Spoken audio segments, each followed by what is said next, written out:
Look at this baby. So gentle, so innocent. You'd think this child would grow up to become a good man, an honest man. Well, think again. Hitler was born Adolphus Hitler in 1889 in a small town in Austria-Hungary. His father, Alois Schicklgruber, was born out of wedlock, but eventually changed his name to that of his stepfather, becoming Alois Hitler. Alois was a mid-level Austrian customs officer, not really rolling in cash, but certainly rolling in women. He married a rich, older lady, but then immediately started having affairs, including one with a much younger house servant. A few years later, he left his sick wife to be with his mistress, but since the Catholic Church didn't allow divorce at the time, he couldn't marry her. So he waited for his old wife to die and had a child in the meantime. Then his wife died, so he married his mistress and had another child, but then his new wife got sick, so he employed his much younger cousin Clara to take care of her. Then when his new wife died, he immediately got Clara, his cousin, pregnant, and then married her. In that order, you rock star. Clara and Alois had 3 children together, who all tragically died while in infancy. So when the 4th child, Adolf, came along, Clara spoiled him rotten. The Hitlers had 2 more kids, and the family moved around a few times, meaning Adolf had to attend 5 different elementary schools. Adolf's father was strict, quick to anger, and took most of it out on the eldest son until he had enough and ran away at the age of 14, leaving 7-year-old Adolf to do most of the chores and get berated by his father. The result was a difficult relationship with his dad while he was super attached to his mother, who worried over him and his health excessively. Hitler did well in school at first. His grades were good and his teachers praised him. He was popular with the other kids and enjoyed gathering them together to play war games. He also loved reading and particularly liked stories about cowboys and Indians. As he grew older though, he started to get into trouble. He was caught smoking once, organized a raid on a local orchard, tormented his pro-Austria religion teacher with symbolic gestures, displaying his allegiance to the idea of united Germanic people under a greater German state in defiance of Habsburg Austria. You know, the usual. All of this enraged Adolf's father, who punished him severely. The area of Austria-Hungary that Hitler lived in was once part of the German Confederation, and many of the people who lived there considered themselves to be German. Adolf tended to just go against whatever his father said, and since his father was an Austrian public official, Hitler got big into German nationalism. This enraged Adolf's father, who punished him severely. Around this time, a family tragedy struck. His 6-year-old brother, whom he loved a lot, died of measles when Adolf was 10, and was buried in the cemetery just across from their home. Around this time, neighbors reported a change in the young boy. Strange behaviors such as talking to trees and staying up late staring at the stars from the cemetery walls. He lost interest in religion, and his school grades started to decline, which enraged his father, who punished him severely. It also didn't help that he had just entered high school, and the cool city boys treated him like a rural peasant. He had to repeat a grade and had little interest in most school subjects, instead spending his time reading and drawing, which he was quite good at. One day his father said, "Son, someday you'll be a big balls public official like me."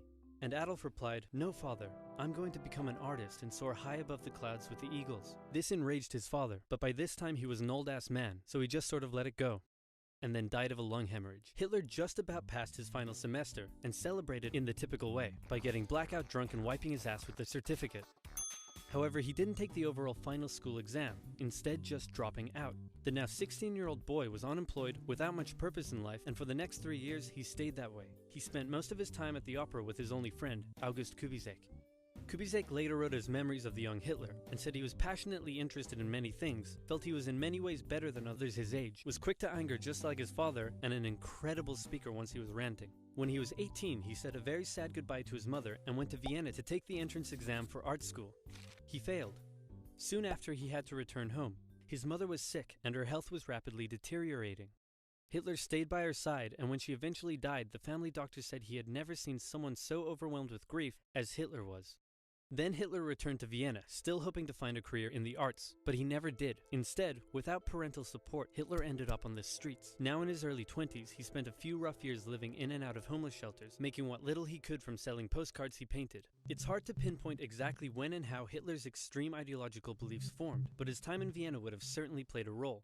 Anti-Semitism was widespread in the city. The mayor, whom Hitler supported, was an outspoken anti-Semite. There were many right-wing anti-Semitic newsletters, which Hitler took a keen interest in. He bought into the conspiracy theories, and became a firm believer in the idea that there are many races in constant struggle with one another, the purest of which were the German Aryan people, and the worst of which, he believed, were Jews. Since Austria-Hungary was a multi-ethnic empire full of lesser races, Hitler wasn't a fan.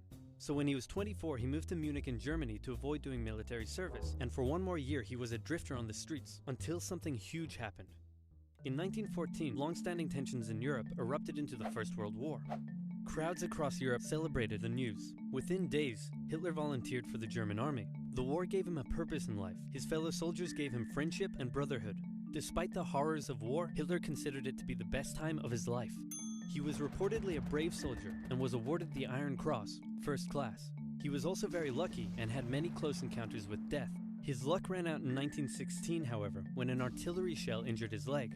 He went back to Germany to recover and was outraged to find a general apathetic anti-war attitude among the exhausted and hungry German populace. With the war turning against Germany, he returned to the front lines, but was temporarily blinded by a British gas attack in 1918. A month later, still recovering in hospital, Hitler learned of Germany's defeat and surrender. The terms of the peace treaty were tough on Germany. It had to pay a lot of money and lose a lot of soldiers. These conditions weakened Germany and humiliated the German people. Europe's borders changed after the war too. New countries were formed out of Russia's lost territory, Austria-Hungary was dissolved, and there was one big new country splitting Germany into two. Hitler, seeing the country he loved humiliated like this, said that hatred grew in him for those responsible, by which he meant communists and Jews, who he believed had stabbed Germany in the back by spreading dissent and anti-war propaganda back home.